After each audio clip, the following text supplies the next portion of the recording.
Saint Sabas is known for his contributions to the development of monasticism, which is the practice of living a solitary life devoted to religious practices such as prayer and contemplation.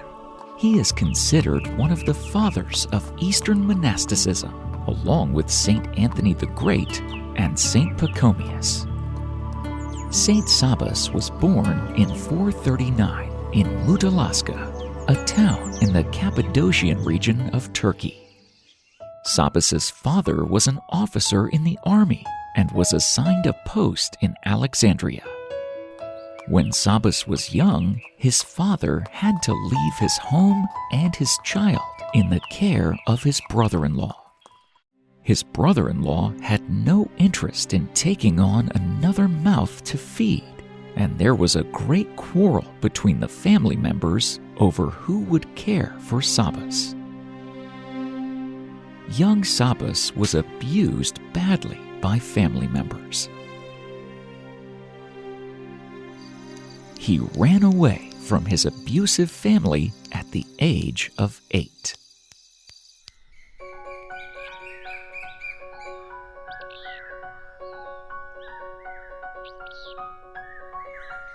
He started living at a monastery near Mutalaska. Even though the disputes with his family eventually settled down, Sabas remained in the monastery as he loved the life of the monks. Although Sabas was the youngest person in the community, he adhered to the rule wholeheartedly.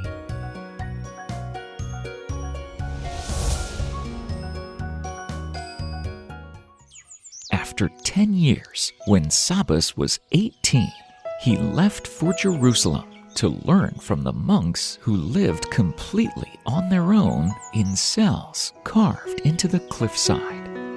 These were called Eremites.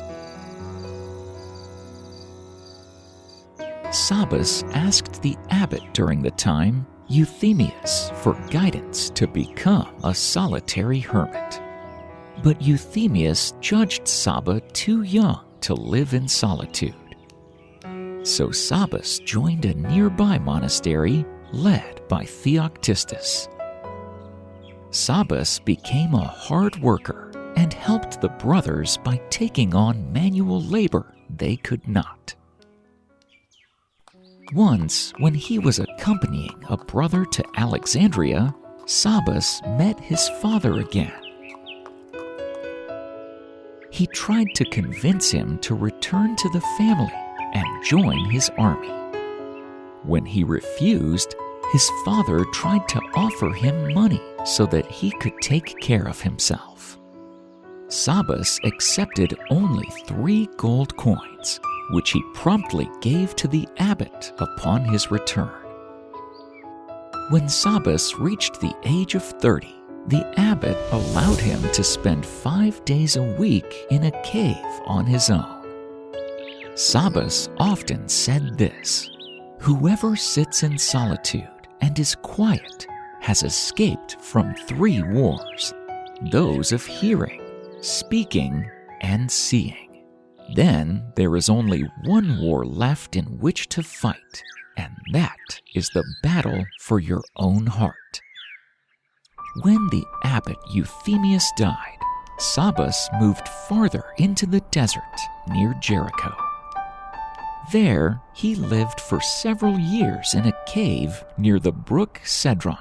The only way to reach his remote cave home was by a rope.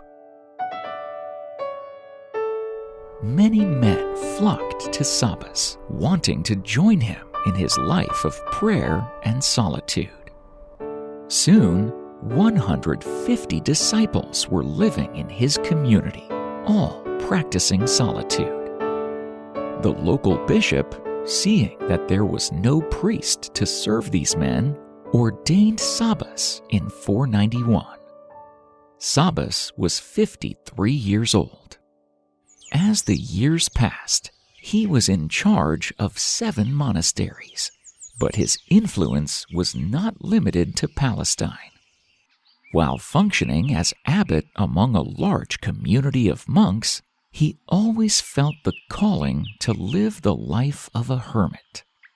One day, Sabas went into the desert to find a cave to pray in. The one he chose was actually a lion's den, and Sabas encountered the lion around midnight. When the lion saw Sabas, he dragged him out of the cave by the hem of his garment, but Sabas wasn't afraid. Undeterred, he recited the book of Psalms to the lion and reminded the lion that the cave was big enough for two. The lion heard Sabas's words and left the cave, not bothering Sabas again. When later the local thieves came across Sabas in his cave, his holy example persuaded them to leave behind their life of sin and embrace a penitential life. Throughout each year, consistently in Lent, he left his monks for long periods of time, living only on herbs and water. Over the years, Sabas traveled throughout Palestine, preaching the true faith and successfully bringing back many to the church. At the age of 91, in response to a plea from the Patriarch of Jerusalem, Sabas undertook a journey to Constantinople in conjunction with the Samaritan revolt and its violent repression. He fell ill and soon after his return died at the monastery at Mar Saba. Today, the monastery is still inhabited by monks of the Eastern Orthodox Church, and Sabas is regarded as one of the most noteworthy figures of early monasticism. Saint Sabas, brave abbot who fearlessly slept with lions and cared for the monastic communities of the church, pray for us.